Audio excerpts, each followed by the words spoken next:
প্রতিদিন কাগজের পাতায় কত খবরই না উঠে আসে, রাজনীতি, অর্থনীতি, দুর্নীতি কিংবা উন্নয়নের গল্প। কিন্তু সেই কাগজ পৌঁছে দেয়া মানুষের জীবনের খবরগুলো থেকে যায় আড়ালে। এমনই এক অগোচরে থাকা জীবন সংগ্রামের নাম পত্রিকা বিক্রেতা সুজিত সরকার। ঝড় বৃষ্টি বর্ষা যাই থাকুক না কেন, সে পায়ে হেঁটে হোক সাইকেল দিয়ে হোক, সে প্রতিটা ঘরে ঘরে এই পত্রিকা পৌঁছে দেয়।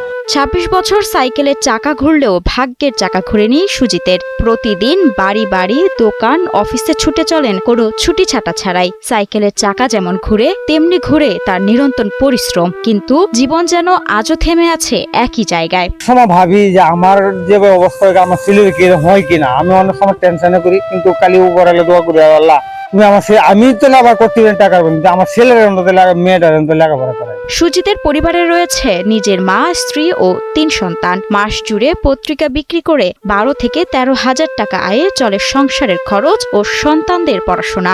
আমি যে লাগে ২ টাকা এনে কষ্ট করে যাচ্ছি, আমার তো সংসার করা দিব, আর আমি যে ইনকাম করে আমার দিকে ৫টা মুখ আছে। নেত্রকোনার দুর্গাপুর উপজেলার বিডিশিরি ইউনিয়নের পশ্চিম করণিয়া গ্রামের বাসিন্দা সুজিত সরকার। কাঠ ফাটা রোদ কিংবা ঝড় বৃষ্টি কোনো কিছুই থামাতে পারে না তাকে। প্রতিদিন সকাল থেকেই সাইকেল নিয়ে বেরিয়ে পড়েন মানুষের হাতে দেশের খবর তুলে দিতে। তবে কালের বিবর্তনে কমেছে বেচাকেনা।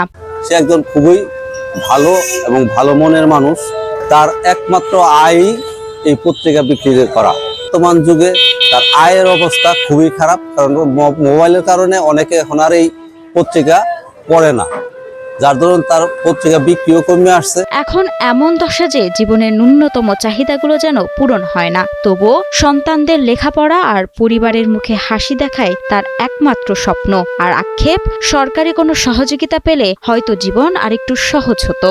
সরকারের সহযোগিতা থাকতে পারে, আমারও অনেক আমার অনুদান দিত, তাহলে আমার হয়তো চলতে পারতাম, আমি আর কি বাচ্চাদের লেখাপড়া করাতে পারতাম, সকলের মুখে হাসি ফুটাতে পারতাম। আলোর নিচে থাকা বড় বড় ঘটনায় যেখানে সংবাদ হয়, সেখানে অন্ধকারে থাকা এই মানুষগুলোর জীবন সংগ্রাম প্রায়ই উপেক্ষিত থেকে যায়। সুজিতের স্বপ্ন পূরণে প্রয়োজন এখন শুধু সরকারি উদ্যোগ কিংবা সমাজের সহানুভূতির। মাহমুদা মুন্নি, ৭১।